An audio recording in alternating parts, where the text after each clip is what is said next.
Oh, this is so good. Okay. Is it? Yeah, we don't. It's starting, but we'll edit the start. Okay. Yeah, let's just fucking go. So, welcome to Man with your host Sam Gray. Today, joining me is the infamous Steven Sal Debus. Hello, Steve. Hello, Sam. Thank you for that introduction. I appreciate that. Yes, well, you're worthy of as best an introduction as I can come up with. How do I know you, Steve? Like, how do we know each other? Let's kind of We live in the same gigantic house, mansion, our ghetto mansion, Yeah. because we've realized that in order to live like the rich, you don't necessarily have to pay the way that the rich pay. You can just rent because you're going to die anyway. And when you die, you can't take that expensive house with you. Mm-hmm. But if you lived in an expensive house, then what's the difference? It's a beautiful place. You just don't have to pay as much. Yeah. Yeah, exactly. Yeah, so we've been here, 8 months now? Yep. I lived with you about a year prior to that in a different house. Mm-hmm. And we initially met through the Samurai Brotherhood. Exactly. And, now we're both moved on to different squads. Yeah. And it's funny, the story is there was another young guy that was living in my house, and he had we were doing some of the samurai stuff, which I don't know if the people watching will know what that is. We can link it. We can do some, we have this exercise where we tell each other, fuck you and fuck you. So one of the young guy that was living in my house, he got really upset over something, and he decided to come in my face and say fuck you, and I was like, oh, we're playing this game now. And I was like, fuck you, and then he had a total meltdown, grabbed me by the throat, pushed me up against the wall, and then like stabbed me with a pen. So I threw him off into the kitchen. I was like, okay, this is too small of an area to fight in, but hold on, you got 40 pounds of me, I'll go get my baseball bat and we'll take this out in the yard, and then we'll go at it, and one of us is going to end up in the hospital, or maybe both of us. So you decide on what you want to do right now. And he was totally confused. He was just completely in an emotional, complete meltdown. So then I just asked him to leave. He left. Yeah. And then that's when the opportunity came for you to come in here. Yeah. My landlord was I guess he was breaking the law in some way, breaking the regulations at least of being a landlord. It did work out really nicely, and I think that's a good story to start off with, because it's like, you're 50, I'm 24, call it half, like, right. So it's just kind of like transitioning between the generations of knowledge, and I think that's a good story to tell, like, because that's kind of it. Like, young men just too overwhelmed with emotion, can't connect to their father, basically, and then it's a fuck you and it's a bye, and there's a disconnection. So it's like, that's at least the place I think I want to start today from, like, establishing that. That's kind of like the chasm we're kind of opening up here, because it's like I'm recognizing, like, how little I know. Maybe I could say it differently. I'm recognizing how the only way you can really accumulate, like, valuable knowledge is through experience, and the way you can kind of skip ahead or grow faster is by, like, absorbing other people's experience.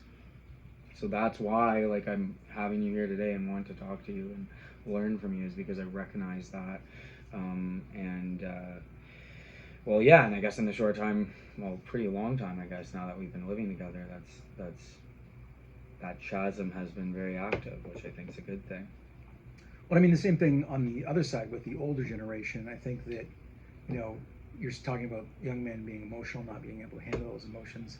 I would say in the older generation, which I mean, I'm talking about my generation and me specifically, is not having the patience or understanding or wherewithal to realize when that's happening, and to back down from the harshness and kind of sort of sidestep it and see that and give them the opportunity, not give them the opportunity, but speak to them in a certain way that sort of takes that down on the emotion, so you can talk to them so that they can, that emotion doesn't well, in his circumstance, doesn't take over them, and it leads to violence. So, or and I think that, disconnection. you know, being older in that case, and potentially, well, supposedly having more wisdom, I could have seen that and probably, you know, managed that situation a little better. Or who knows, maybe not. But with a little bit of awareness of what was going on, Mm-hmm. it's I could have probably taught him a lesson. Or Well, I mean, he learned a lesson the hard way. He did learn a lesson. I think we can be sure about that. But I think the other thing too is it's like whose emotions is that to deal with? Like it's this young man's emotions to handle. It's his responsibility. And I mean, even as soon as recently as last night, a conversation with my own father, like basically me putting my emotions, the responsibility for them, like on my father last night in particular, but in general on different parts of the world. I think that's like what young men do, and it's not the right thing to do. The right thing to do is to take responsibility for your emotions, and I think that that's like something we kind of want to learn a little bit more about today, like how to take responsibility for your emotions and how to avoid like projecting them onto the world. Yeah, and we have a culture now that sort of, it's called victimhood, call it blaming everyone else, call it Trump blaming or Trudeau blaming, or blaming your parents, or it's just blame, blame, blame everything. It's everything is externalized. And you see that, whereas the best way to deal with it and to be a whole person is to basically internalize it and find out and figure out how you're dealing with the world, and how you can sort of I'll be your best, most calm person in any situation or with any sort of situation that happens. So, and that's, I think, what you're saying about taking responsibility, that someone else isn't to blame for the way that you respond to any given situation. You are. Yeah, and understand why you respond to that situation, and doing your best to control that. So. Yeah, you are to blame. Like there's a lot of freedom in that. Like when you can fully take responsibility, that's responsibility to me. Is when you make everything your fault. Because when it's your fault, you can do something about it. Absolutely. When it's not, you can't influence it. Yeah. Cool. Well, we've got a bunch of topics today. I hope we can make it through all of them. Like, right. I'm really excited for a couple of them in particular.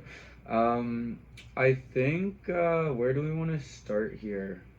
I think this best segue I can imagine would be this story from this young man exploding at you, potentially causing like a big violent, dangerous fight mess involving the police. It's like distrust in authority, and what's wrong with men having distrust in authority and institutions? Like, why is that ruining men today?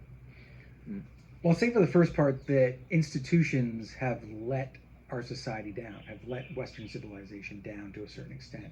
When you talk about the church, with like rape and molesting kids, and well, I mean, not just but that specifically, and I think that there's been a huge fallout from people trusting any kind of church or any kind of religion because of the abuse that that sort of hierarchy brought in our society, and now it's just very obvious. So there's been a huge sort of decrease in people looking to religion as something they can look up to and something they can aspire to, or something they can follow, and that's unfortunate, because I would say that within institutions, and whether it's universities or colleges or corporations or community groups, you get a sense of community. There's not just, I mean, I remember when I was a kid, I didn't like church at all. I shouldn't say that. I didn't like religion. My mother was a super religious, and very dogmatic, and really just honest about it.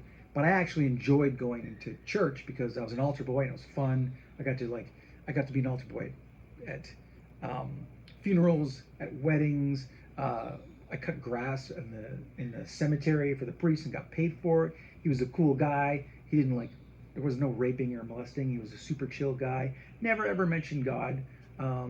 we would go to church on Sundays, so it would be, as an altar boy, it was like an activity, and then afterwards we would go out for lunch and brunch with all the other people, and no one really talked religion, but it was a small town, a very small community, and I realized much later in life that that's what I really enjoyed about going there and doing that, was the whole community aspect, and you got to know people. And because we don't have a lot of institutions to rely on anymore, especially religion, because North American society, there was a lot of, like, religion is the basis for our society. In, I say, U.S. and in Canada, people used to just go to church, and now they don't. So there's less community, there's more individualism. So, and we've lost those trusts in institutions. A lot of men were and are running those institutions, and you can see how there's a lack of trust in those institutions and in men, and then in fathers as well, because they went out and just basically worked for corporations and did their thing. And really there's been a separation between the father and son for multiple generations up to now, where the dad goes out and works and makes money, and the mom stays home and takes care of the kids. I mean, that's changing in the last few years, but now it's both parents are out and the kids are left alone. So whereas before you had, maybe there's too much of the mother and the father would come on the weekends, now you got nothing.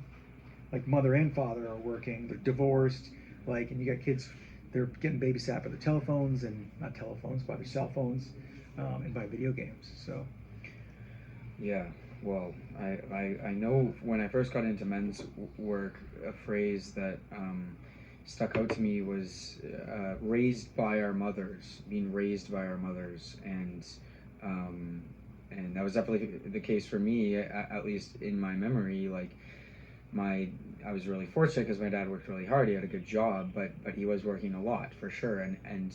And you know, while we did have time together, was that time, like, was he extremely emotionally present during that time? Like, as best as he could, but I mean, he was exhausted from work. I mean, my dad had a 3-hour commute, a lot of the time, yeah.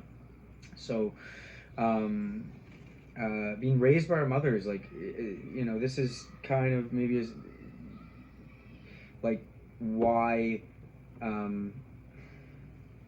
sons are mad at their fathers, is because they want the connection, and they're mad that they haven't been given the structure that they need, a structure that mothers, like, can't provide, because they're mothers being mothers, not being fathers. It's not possible. You can't have a mother be a great mother and father, nor can you have a father be a great father and mother. right, the perfect combination is the two of them. Yeah, right.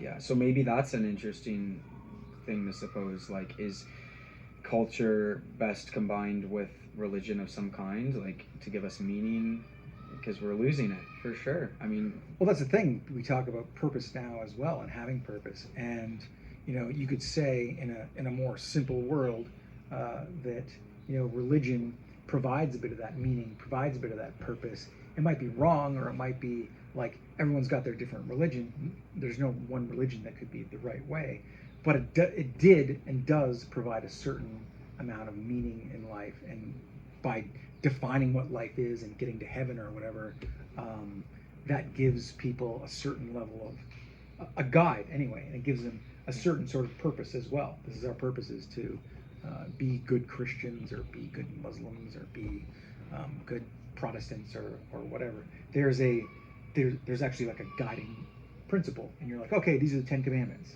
So you've got something to follow, and you know when you follow a line. Now, how do you know when you follow a line? You don't. You just make it up. There's no guide. There's no, you know, because you don't believe in institutions. They've failed you in some way. Then it's like, what are your guiding principles for your life? What's your purpose?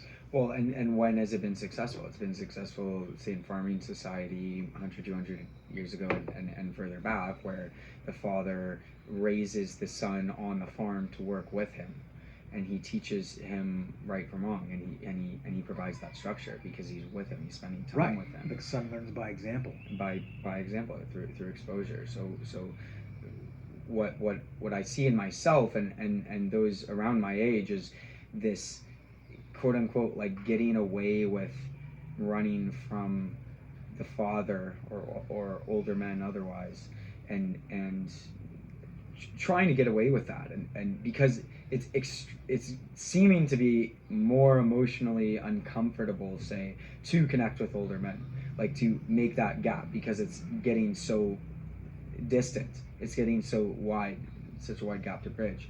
So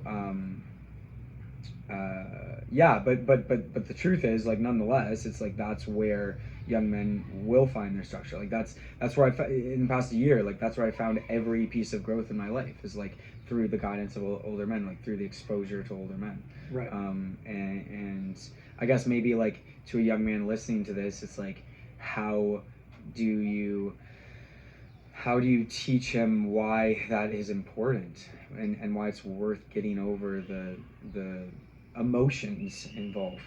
Yeah. Well, it's a tough one, because if you think about it, as men, for the most part, there's different ways that we learn from each other. And my experience was, I had good coaches in sports, so those became my role models, and less so my dad, but these coaches as they went through sports. It was every year a different coach, every 2 or 3 years, and there was some training there, and we were actually doing an activity, because we're activity based. So can we just sit around and talk about emotions, and then people will learn something?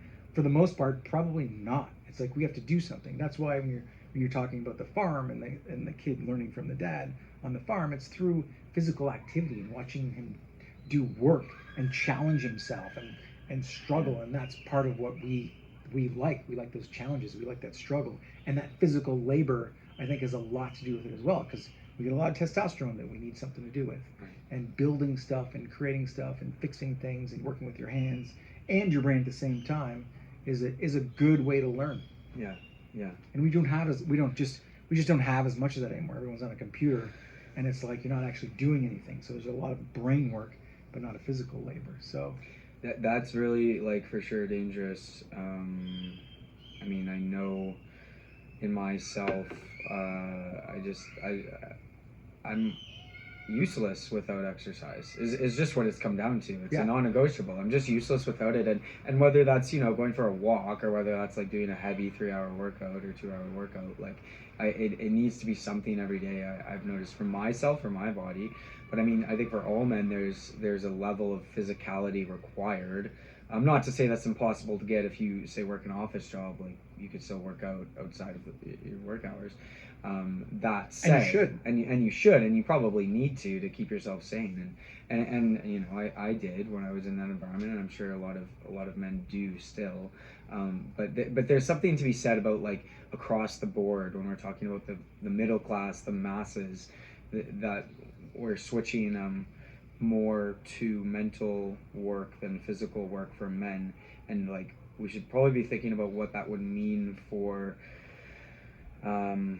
men's ability to process emotion, if it's true that men process emotion, like, largely through physical activity.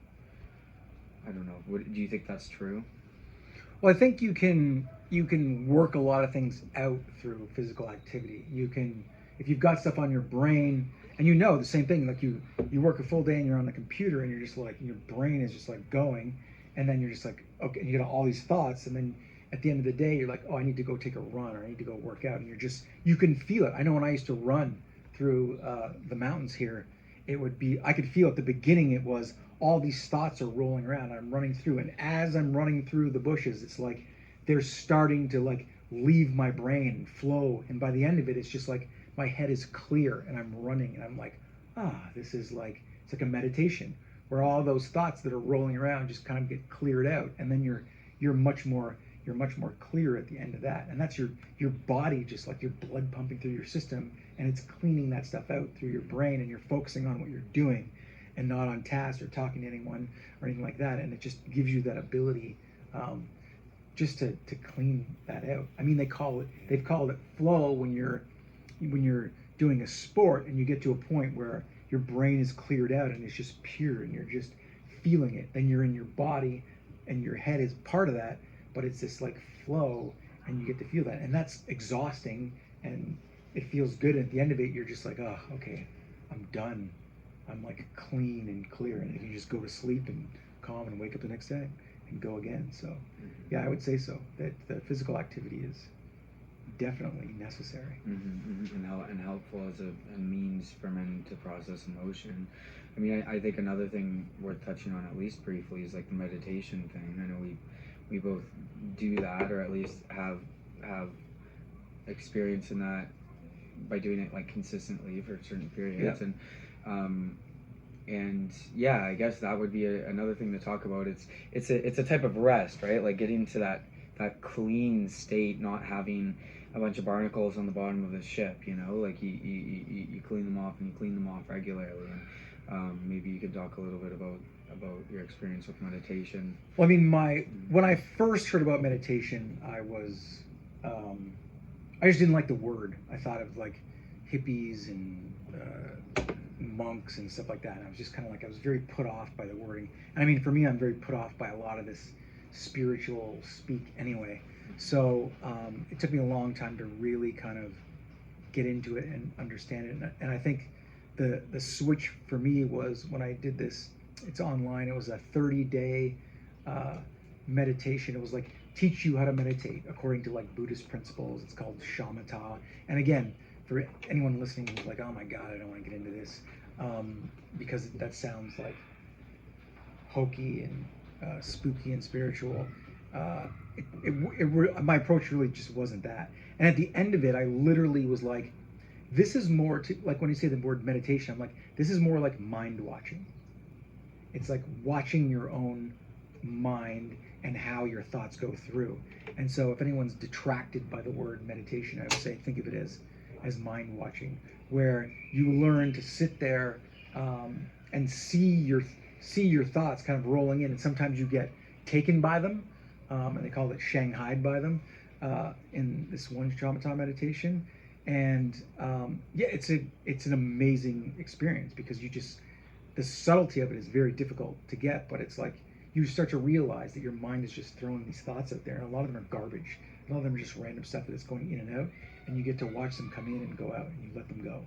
And that's the great part about meditation, is coming to that point where you're like, I don't have to do physical activity, but that flushing out of these thoughts is still happening by sitting there and just breathing and specifically focusing on not thinking about anything and watching the thoughts just come up and potentially go, or potentially grab you and take you, and then next thing you know, you're 5 minutes you're thinking about this thing that happened to you today, and then you're like, oh wait a minute, that pulled me, I'm supposed to be thinking about nothing. So that's a big jump into meditation, but it took me a long time. It probably took me 2 years to kind of really get my footing into it and kind of understand why it's good and why it helps clear your brain and just make you a lot more calm and able to deal with the world in a better way. So, but it took me a while. Yeah, definitely. One thing I want to make, and anyone listening to this, let me know if you want it, is a meditation like tapes. I really, really think that it is best is seen as a non-negotiable too, you know, especially for men. And I find it so much easier with a guide. I used to do it without, and I found it was good when you were in a practice, but if you ever fell out a couple days, it was really hard to get back into it. Anyway, yeah, I listen to Sam Harris as my guide, and what I find most beautiful about it right now is the compounding of it, like day to day. You know, I probably do it 5 times a week, and like every time I do it, it builds on the next time, and over months or years, like you can really, if you stay consistent with it, at least in my experience, like you can really start to gain some serious control over your reality, well, over your mind, and Right. then your reality. I mean, I think it's kind of interesting because meditation. So we're talking about physical exercise. That's a means to the end of meditating. Meditating by itself is also a means to the same end. But the goal of both is that mental state of clarity. We can get to that, this cleanness, and I think that what can be troubling to some young men trying to like set goals and stuff is thinking that being in that state of clarity isn't, how can we say it, undervaluing that state of clarity, because you really can't move anywhere reliable like without being in that state first. And yeah, like how has, in the past 2 years, like how have you gained more clarity in your life, like in your perspective? I would say just realizing that a lot of thoughts are garbage, and that, I mean, Love that. understanding that your brain is a random thought firing machine, and that basically it's built on all these reactions to your environments. And so there's a subconscious thing going on where you're running around, you're doing your thing all on a daily basis. Everyone you meet, everything you come across, your brain is shooting out reactions to those things as they come in. And then for the most part, it's randomly attaching feelings and emotions that are from like past experiences to those things that are happening in your environment. And you don't really have a lot of control over that. And if you've had good parents and they've taught you a whole bunch of like solid ways to think and giving you a lot of love and support and all of these good things that a good family will give, then yeah, you're gonna be pretty good.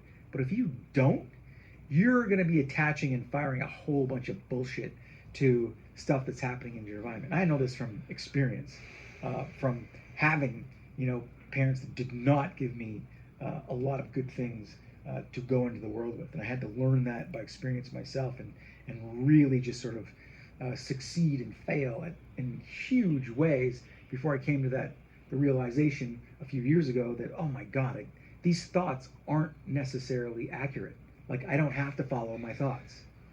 You're just like, oh no, this one's crap, and then you're like, okay, if this one's crap, where did that come from? And then once you start tracing those, they have roots. And once you follow those roots where that shitty thought came from, and you're like, whoa, okay, that's where it came from, and this is a wrong perception. And then you're like, slice that one off, and don't try not to react that way to that situation again, because that occurrence that pulled out that reaction is a bad connection. So that's the one thing I've really learned over the past few years. But still trying to like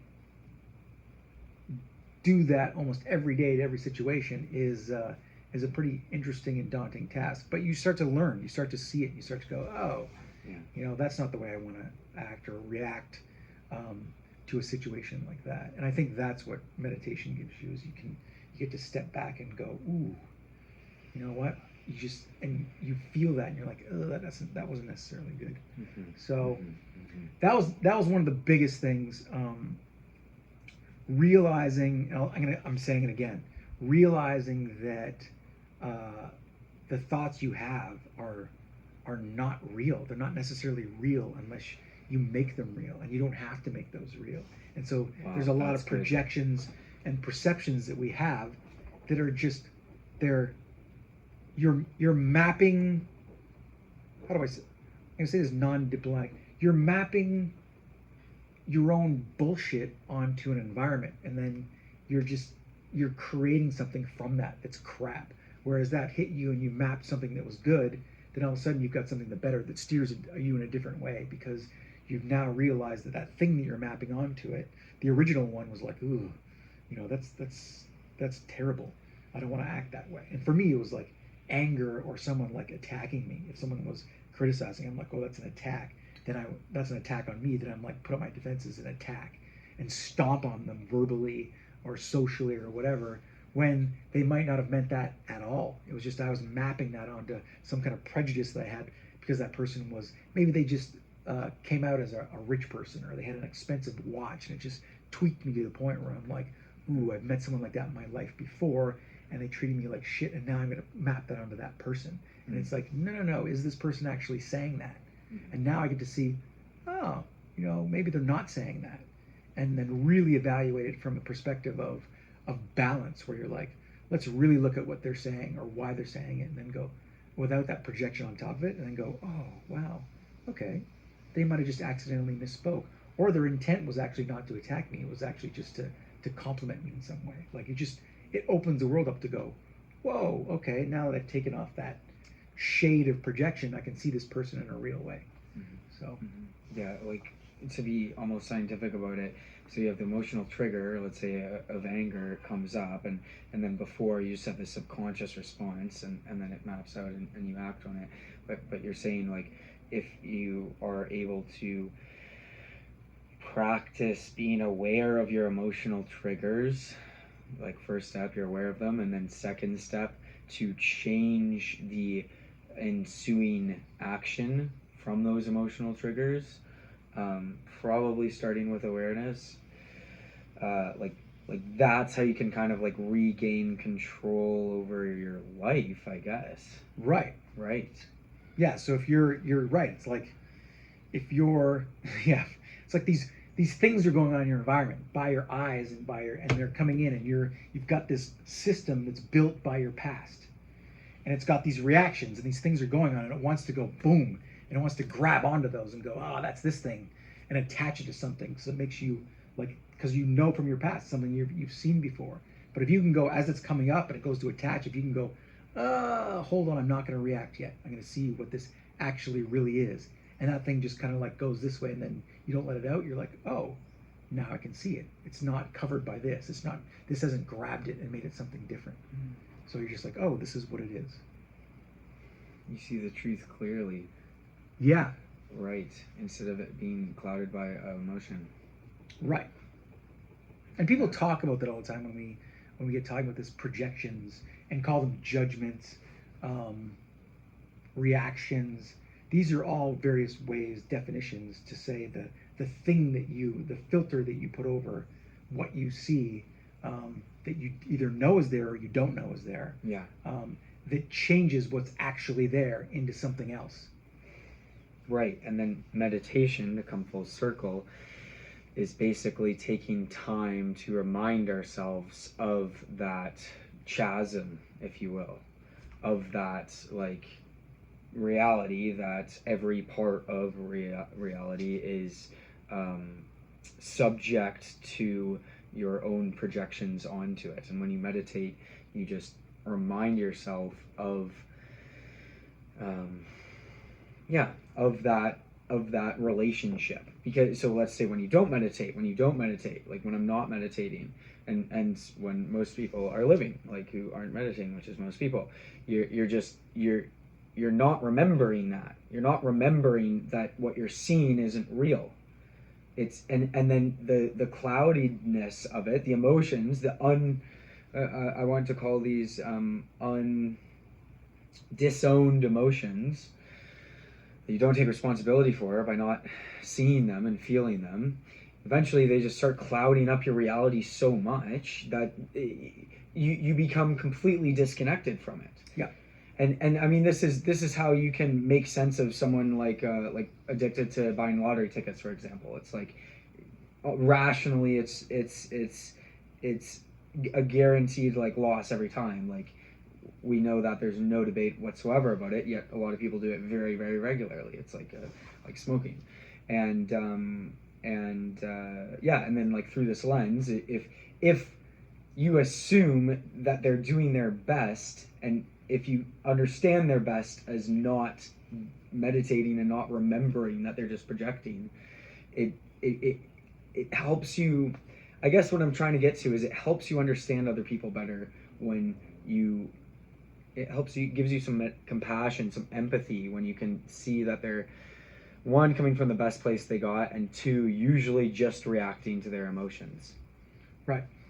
Yeah. I think your smoking metaphor was good, because think about an anger reaction or a shutdown reaction or a sadness reaction to something that goes on in your life, and think. You have to think back as when that first happened. It's like a lot of people started smoking when they were young. Why did you start smoking when you were young? It's a good question. A lot of people do it because they wanted to seem cool. Everyone was doing it so they could fit in. That's probably pretty much the main reasons for smoking. Because why else would you do it? Like, so you look at that and you're like, okay, I did that I started doing that when I was young. But very quickly, when you mature, you know that smoking is really, really bad for you. It's like a bad emotion. It's like if you punch someone in the face every time they yell at you. Yeah, or they swore.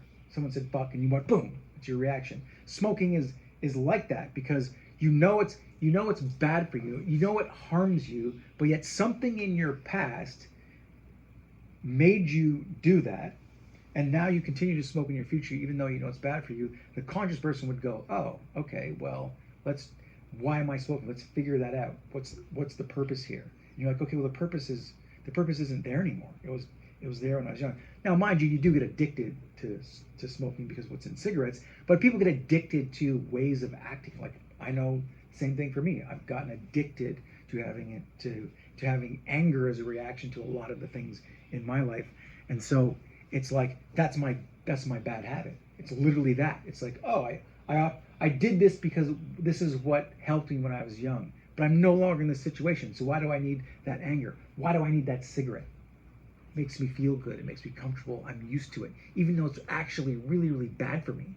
Why do I need that anger? It makes me feel good. I'm used to it.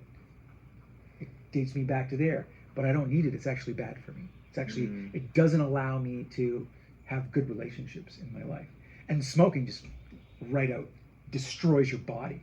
So it's an obvious one because you know it's absolutely bad for you. Like everyone now knows that, and yet people do it, and you're just like, why do they do it? It's something in their subconscious that they have not been able to control. Addicted to emotion. Emotions are the most addicting thing ever. Like that's why you can have cocaine and sugar produce the same dopamine in the brain because they can link to the map onto the same emotion. Smoke so that's I think a good thing to almost tie this together with is we become addicted to emotions and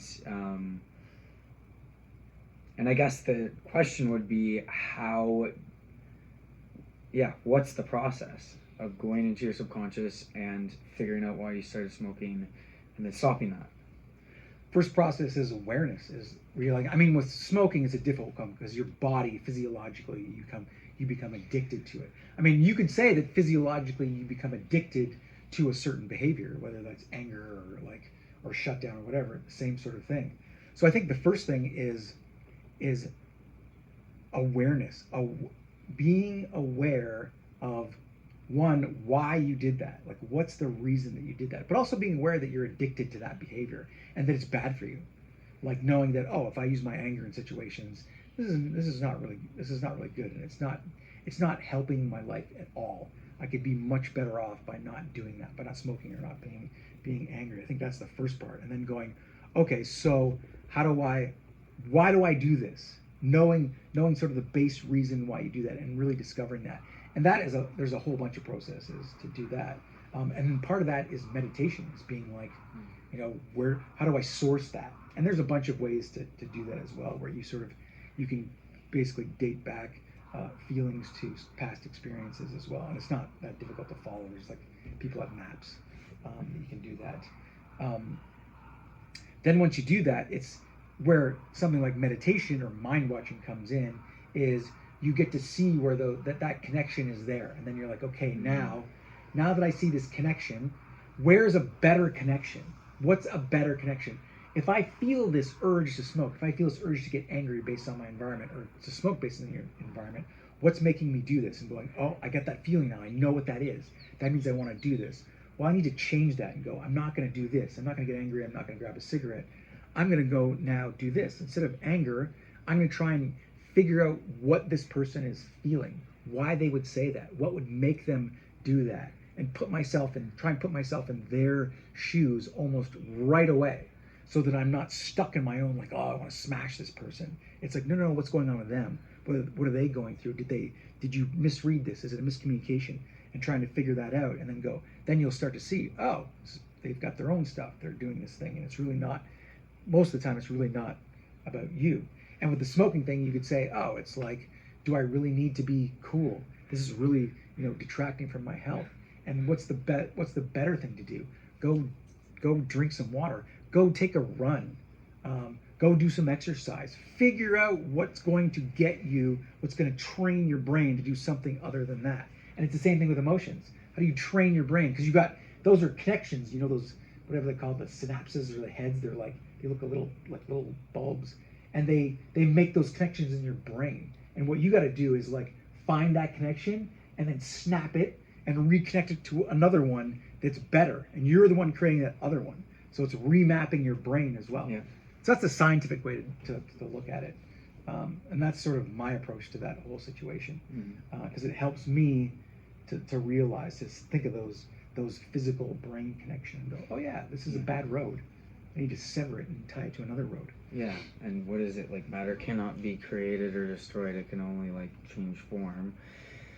And I've heard that before with habits, like you can't get rid of a habit, you can only change the routine. The habit structure is like cue, routine, reward, and you can never just like delete a whole habit loop. You can only change the routine that you respond to the cue with. Makes sense. So it's exactly the same structure. Like you get to change the routine. And another phrase I've heard is commit or addict, which means either be a victim to the world and the emotions reality like maps onto you, or be proactive in choosing and taking responsibility for your emotions and choosing what reality you want. And this is the kind of second half of what we're trying to teach and get to, what you've been getting to, is like you get to pick your life. Like that is the best life, the one you pick, the one you're intentionally choosing. Like the brain, the best life is the product of a brain that you have intentionally mapped yourself. Like in an awesome world, you could remap every connection you have to be something, a positive story, say, than a negative one, or one you've been given. Yeah, if you're lucky enough, then you don't have to do a lot of adjustment to get that world that you want. A lot of people are, again, born into good families with good people around them, and they've got a lot of good skills that they can use. So it's just a slight tweak to get them to ultimately that great life that they want. And some people, there's a bigger challenge to do that, because they don't have a lot of good things in their past that will lead them to that good life, and that otherwise it can lead to addiction or family problems or relationship problems, that sort of thing. So they've just got a little bit more to work on. But you can get you have the opportunity to build a better life than the one that you were born into or that you have currently right now. I think that's the real opportunity. Yeah, and my favorite thing of Jordan Peterson is like we don't know how great that will be. Like just like we do know that there is no limits to the hell that we can experience on Earth, for example, like the Holocaust and the World Wars. Like there's no limit to the bottom we can create for ourselves here, but there's no limit to the top. There's no limit. We don't know. We don't know. And I love that phrase. No rich line. There's a poverty line. There's no rich line, though. There's no rich line. Right.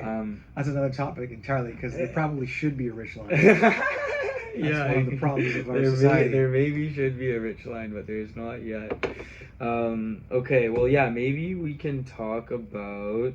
I just really want to figure out the, let's say, philosophies you use on a daily basis to like navigate this negative world. Like, how do you interact with the world while keeping your brain positive and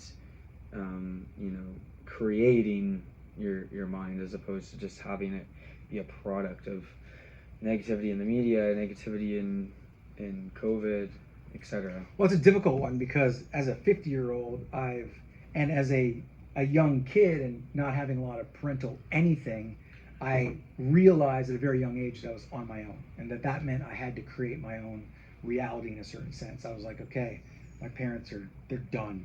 Like, they don't have the ability to give me anything anymore, so I need to craft my own life. And that's when I was like, I want to go to university, I want to get an education, I want to learn about the world, I want to fill my brain full of knowledge so that I can survive and do better in this world. And so I made that choice at a young age to get a lot of education and to plow stuff into my brain, and specifically in knowing that I would potentially be an entrepreneur, which meant, again, I'm on my own as well. I knew that I wouldn't be able to deal very well in a structured environment, given that I just couldn't deal for the most part in school. I couldn't handle that structured environment. And then entrepreneurship was an easy one because I realized that you know, what was I best at, and it wasn't working within a system. It was working on my own and doing my own thing. So in the early part, building a company and really focusing on that and building my own world, building my dream, which was to have a fashion company and be a designer and do these big things. And I really pushed myself and got the opportunity to do that. And like I tell people, I was a millionaire before I was 30 years old. And I remember giving myself that $1 million check and then having to pay $440,000 to the government in the next check in taxes, but whatever. I was a millionaire before I was 30. And then almost 3 years later, I was pretty much done with the whole thing because I'd gotten to that mountain and realized that the dream that I had was just a pile of garbage. It was like it was like working on trying to climb Mount Everest and then getting up there and seeing all the garbage that's on top of it and being just totally disillusioned by all the negative stuff in society and by the whole environmental movement where they were like, you're just making garbage. I was making clothing, you're making garbage. And I really took that heavy because I thought this was my dream. I wanted to be a good guy. I wanted everyone to see me as a good guy and be successful according to society's sort of definition of success. And I got to that top of that mountain and people were like, you're a piece of shit. And I was like, just devastated. And it took me years and years and years to come out of that and realize that I didn't have to listen to those people. That it was a mistake and an error in my subconscious that made me think that I needed their okay or their blessing to do what I'm doing. And it really took me the longest time to get back on a path where I was like, you know what, I want to be happy for myself, and I want to do things that make me feel good and that I can be proud of, and it doesn't have to be something that society thinks is good or thinks is accepted by them. So it's a struggle. I mean, and for me now, it's a matter of finding. For me, it's just all about finding happiness, finding like that calm sort of satisfaction in the little things that I'm doing, and then focusing on those. And a lot of it's just working on old patterns and trying to be like, oh, let's discover this one and see how I can erase that one, or let's discover this one and see if I can erase that. And then also enjoying the little things as I'm going along this process, because I was always for, what's the end? The end is, oh, I'll get rich, and when I get to that point, then I'll be happy. And it's like, no. You want to try and be happy now. So that's really the focus of what I'm working on, is be happy now as you're working through it. So so what advice would you give to, say, someone in their 20s who, when you say be happy now, says, fuck you, I need money, I'm going to focus on that instead? Are you stupid? Why would I focus on happiness? Like, I don't trust you. Well, you focus on both. You focus on both. That's the thing. Is what you tell them. Yeah, because if you just focus on the money and what you're going to get with the money, then you know you're going for that end with the hope that something will happen in that end. But if you're not practicing and doing things that will give you that happiness at the same time as you're trying to find that money, then at the end of it, you're going to have the money and you're going to be miserable still. And you're going to think that money's going to give you something, or that success is going to give you something, and it's not going to. Right. And that's what I discovered. Wow. Yeah, that's so interesting. And what I've been finding is, like, the happier I can be, the more I can fall in love with the present, say, the more gifts I start to see, and like the more money, quote unquote, maybe defined as gifts from the world, like more indicators of positive growth that I start, like triggers from the world that I start to see, the more I can just kind of sit into myself, like the more I can be present, the more I can just be here now, as opposed to the easier path, which I've spent a lot of time doing, is becoming completely obsessed with the idea of like picking the right job and picking the right path. Like that's something that's like possessed me for a long time, and I really didn't want to like make the wrong move. Right. Yeah, that's the problem with our society right now, is there's so much shit filling our heads from media and from culture that says, oh, you got to get this, and you got to get this, and you got to be this, and you got to be this, that our brains are overwhelmed with, like, we're so future oriented. Yeah. But there is no future. Like, now is it. It's right now. This is happening right now. The future is just something that you dream about. But right now is all we have. And if you're not working on stuff and then enjoying right now at the same time and appreciating that, then that's all going to go away, and then you're going to have nothing in the past that's going to do that. You're just going to be stuck in the now as a miserable bastard with maybe a little bit more money. But you're still going to be looking forward to something else, because you're going to be like, oh, I got here, now I got to get there because I'm not happy, I'm not satisfied right now. Mm-hmm. There's got to be a little bit of satisfaction in there. Otherwise, you're just working towards the future, and that, like, American dream that we all know is bullshit. Mm-hmm. It's like, it's now. The dream is now. It's what we're doing, and how you're responding to that. That's going to make you happy. Mm-hmm. So, mm-hmm. yeah, that's the tough part about media and the internet culture that we've created. And I got stuck in it in a big way as well. So it's a hard one to sort of pull back from and separate yourself from, especially if you're in media and you're in, like, I was in marketing and advertising and fashion, and that's all about, like, what do you got next? What do you got next? Yeah. And so when you get on that train, that's basically a mental disease. Mm-hmm. It's like the typical, like, the rat in the wheel, or the hamster in a wheel. That's what you're doing. You're just running going the nowhere. same thing over and over and over. Yeah.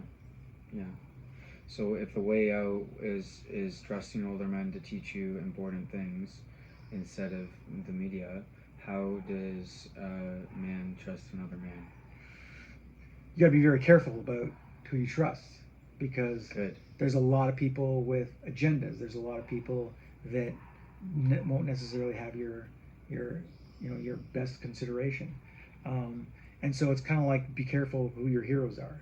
Pick your heroes wisely. And also the thing is if you have these heroes, they don't have to be 100% perfect. We're humans. We are fallible, and we all make mistakes. No human is a god. And that's why God worked in the first place. Because people could say, oh, follow this God, who we don't know who it is. He's just up here, and he's perfect. And that's why people will follow him. That's why people will follow a God before they'll follow a human. Because as soon as a human makes a mistake, they go, oh, you're not perfect. Jordan Peterson, prime example. He's talked a lot about a lot of things, and has influenced a lot of men and a lot of women, and a lot of, like, I'll call them social justice warriors, hate his guts because they think he's a certain way. But I think for a lot of people, when we found out that Jordan Peterson was, like, that had, like, addiction to pills, and they were, like, antidepressants, and I was like, oh man, he's not the perfect guy. People trounced him, and they were like, there you go, look at this is he's so bad, and this is like his karma for doing whatever. And you're like, no, he's just a human, and his wife got cancer, and he was stressed out, and he didn't have the right program to fix it at the time, and he was super stressed out. And you can admit he's fallible, because we're all fallible, and it doesn't mean that you don't listen to a certain portion of his words that you find really, really relevant for your life. You pick and choose those. You can still keep those, knowing that he's just a human like you. But he's done a great job of helping people figure their own shit out and give people responsibility and accountability and all these other things. You don't write them all off. It's maybe we just expect too much. And having a God that doesn't exist, and that's where the church work is, because you're like, this is a perfect being, and you can never question them because they don't exist. Mm-hmm. So, but I think we need to give people a better opportunity, and the idea that they can make mistakes, and you can still, listen to chunks of what they have and bring it into your life. So it's just more about being discerning with your heroes, and they may have some good things you can work with, but it's not 100% complete. Following a cult leader is not a good idea. And you also know that humans were fallible. So the more power we get, the more likely we are to become corrupt. So knowing that, and knowing that if you have a hero and you're following them, the bigger they get, the more potential for them to do bad shit. So it's just in our nature. It's human nature. So I think understanding that, then you'll be able to pick people here and there that you really, really appreciate, mm-hmm. and take the best from them, and sort of converge those into, like, this hero thing that you want to be, or the hero that is yourself. which is ultimately what you want to do. Take from different components and build yourself up from there. Yeah, and that's something I've been surprised by as I've like gotten more connected to older men in say the past couple of years through men's groups, is that they actually like really, the vast majority of the time they want the best for you, and they want to help, and they are trustworthy. Not to say that you shouldn't be careful about which men you trust. You absolutely should. But I bringing up that I was surprised that way more of them wanted the best for me than wanted the worst for me. I expected it to be more dangerous out there, and maybe I'm lucky, or maybe I have some type of a special experience, but I think when it really comes down to it, after enough connection with any man, like you do get to that place of genuinely wanting the best for them. Right. I think that's maybe a learning of the Samurai Brotherhood. Like, it's surprising how much we are looking to be friends with each other. Yeah, get As that men. community, that connection. Yeah. And if you can get past the projections and the judgments and that sort of thing, then you can see that we're all just humans and fallible, and we've all got our own issues, whether rich or poor, like crippled or super athlete.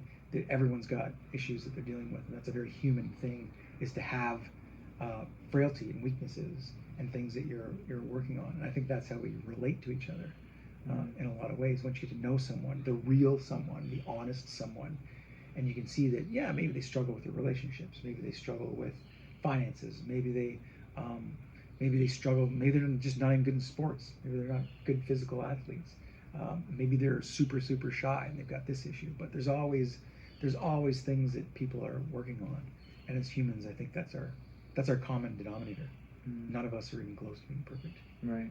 Yeah. So how does men's group like bring this out in men? How does men's group act as a vehicle to connect men as honestly as possible, like, or at least quite honestly?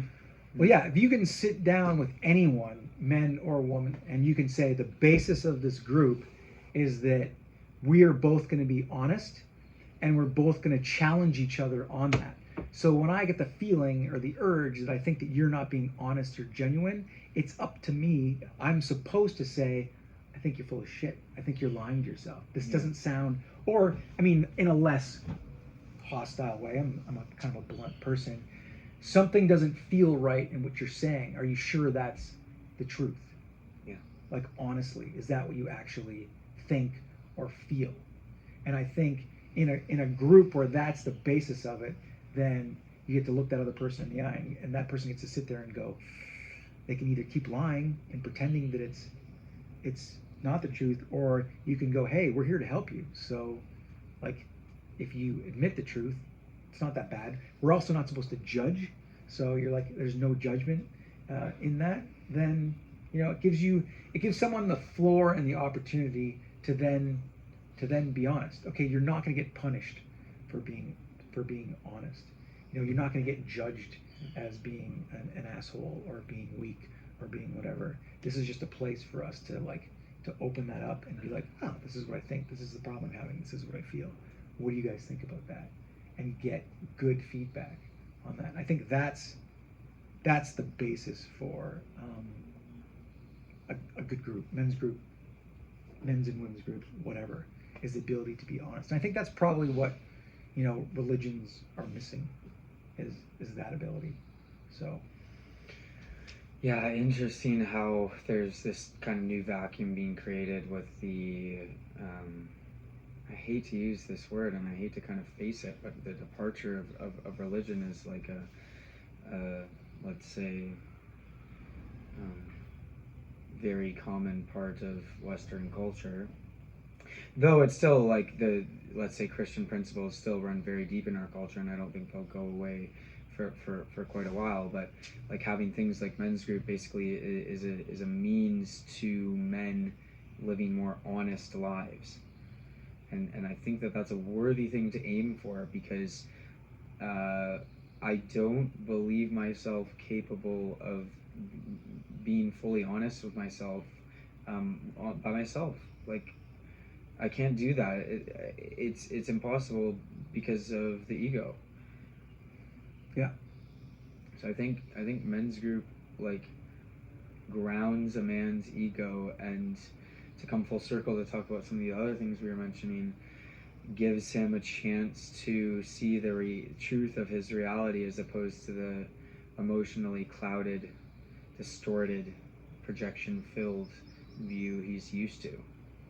Yeah, it's like, imagine walking around the world with a team of people who are like right behind you, and you're like, you go in a situation, and you're like, and they're like, oh, wait a minute, maybe, maybe you don't want to do that, maybe, and then another one's going, well, you could try to take this way, and someone else is going, you can try and, adjust to the situation this way, and this is going to be based on what you told us, which is you want to be happy or you want to be whatever. We're going to say this is probably the best way to do it, and they'll argue with each other, and you'll get and then you get like a consensus to a certain extent, and then you go and deal with that. Almost every situation, like, you got a team of people behind you that are like, hey, you want to be happy? We're going to help you. We're going to try and make you happy, and so you can take that and use that.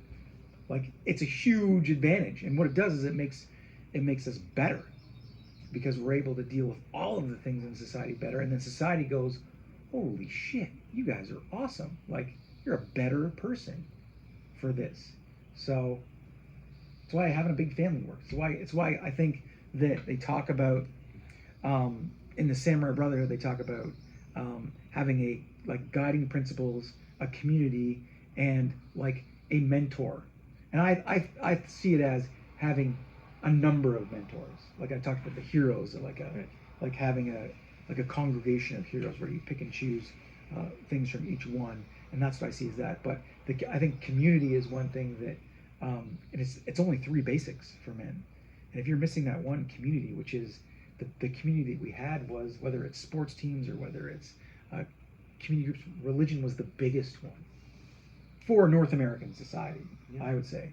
And now that's gone, and it's disparate and it's separated in a whole bunch. But there was a generality of Christian-based religions, whether it was Protestants or Catholics or Lutherans or Anglicans or Baptists. I mean, each had their own crazy extension that they were doing, but there was like a middle ground where they could agree on a little bit there, and I think that's what gave society some cohesion and some community. And it was never perfect, and it was never like, awesome, and there's always humans abusing it, because that's what humans will do.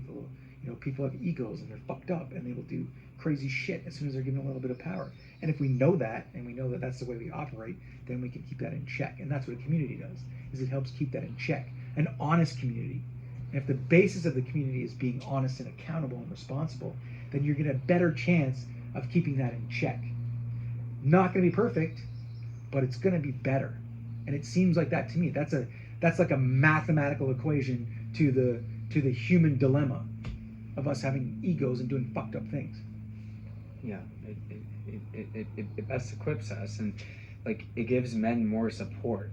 I know there's the statistic of like 1/3 of men in America were a part of Freemasons at the beginning of the 19th century, since which has dropped like way lower than 1/3. But I see us moving towards that now again. With men's groups hopefully becoming more regular, because they seem to be like a bit of a catalyst towards getting us back in community. Yeah. We need to get back into community with each other, or at least we need to. I agree, to be a better, happier society that gets along a little bit better, because right now there's a lot of fractures, a lot of division, there's a lot of people freaking out, or maybe it's just in the internet and not in real life. Well, but then what's reality? Right. Reality is not the internet, though. That's for sure. Yeah, well, it's becoming. That's a separated from the body, weird sort of hive mind, traveling hooliganism and trolling and mob mentality that gets a little bit crazy on the negative side. But then there's also good communities as well.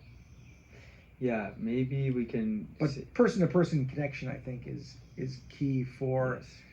feeling like good about your life. If you're always in your head, and you're always on the internet, then you're going to be missing out a lot of what the human experience is. Yes, yes. So men need to balance their internet consumption with physical activity and relationships.